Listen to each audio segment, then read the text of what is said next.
So just to kind of summarize from both, obviously, both of you have worked in supporting students to get into university. Why is it important to have a really good personal statement? I think from my point of view, quite simply, because there's only a limited number of things that a university can judge you on. So universities will kind of assess applications on any number of different things, but ultimately, aside from the grades that you've already got and your predicted grades, the grades that your teachers think you're going to get, if there's essentially only really two written pieces of information that universities have to go on. So one is your personal statement, so that's the thing that you'll write, the thing that we're talking about today. And the other is your reference, which is a much shorter bit of text written by usually as a kind of collection of your teachers, so any of the teachers that kind of know you well. And that's really, if you're doing 3 or 4 A levels, that's a paragraph per A level, really, or whatever appropriate to your qualifications. So, any course, any university will receive a lot of applications. And so the personal statement is really your opportunity to make yourself stand out aside from your grades, either because, your grades might not tell the entire story of you and your capability, but also because even if your grades are excellent, you're certainly not going to be the only one with excellent grades. So yeah, the personal statement is really, how you make yourself, your aspirations, your capabilities shine through.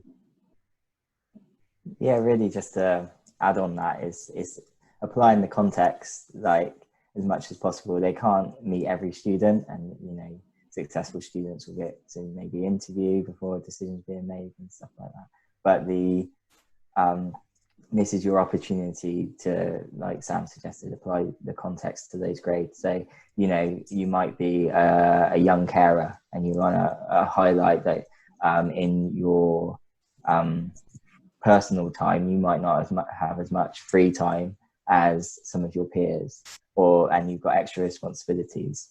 That's not necessarily a hindrance, but you might want to highlight all the skills that you've gained from that journey. So the independence, the organisation, the resilience, all that sort of stuff.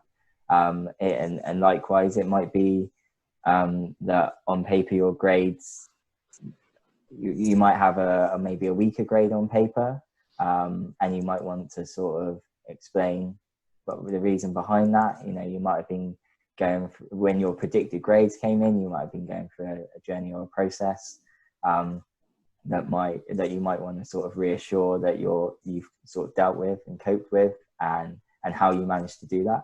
And then you say, I'm ready to take my A levels. I'm confident I'll achieve greater grades, etc.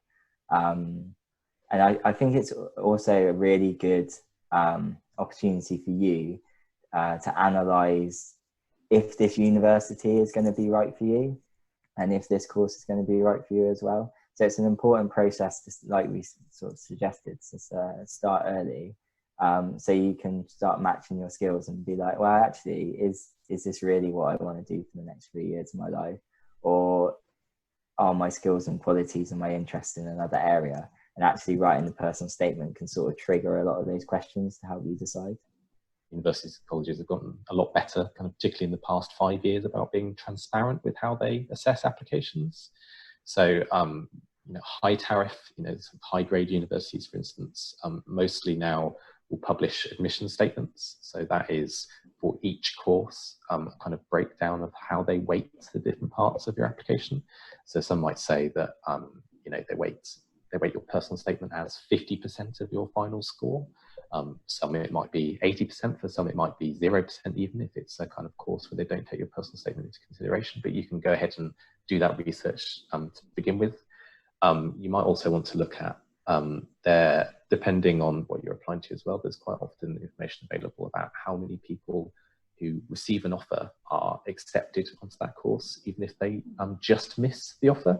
So you might find yourself in a position where you receive an offer for, you get 3 Bs, for instance, and you'll be accepted onto the course. It might actually be the case that, whether this is public knowledge or not, it might be the case that a lot of applicants that end up getting BBC with that offer are actually accepted onto the course. And you might find, even if you don't know this is happening, that at that point, before A-level results day or whatever results day is sort of relevant to you, that your application has gone back to the admissions tutor, say, okay, this person didn't quite get the grades, but have another read of their personal statement. And you might find your personal statements of working for you that second time around when you don't even know it.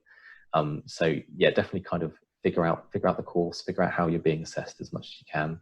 And just a final thing, sorry, I will shut up. No, it's fine. Go. Is just Ben kind of mentioned when he was talking about his tips for writing personal statement about getting across kind of the things that have impacted you. If there's been things that have kind of either disadvantaged you, or you may not see as a disadvantage, but have kind of extra responsibilities that you have. So whether that's you have caring responsibilities, or whether that's something just that you've been doing a part-time job, which may not be something that you've mentioned for the skills, although it may be, but it just means that you have less time to dedicate to your study or stuff like that. That's absolutely stuff that you should be including in your personal statement. But if there's something that you think you actually need special consideration for, universities and colleges will typically have a specific extenuating circumstances policy.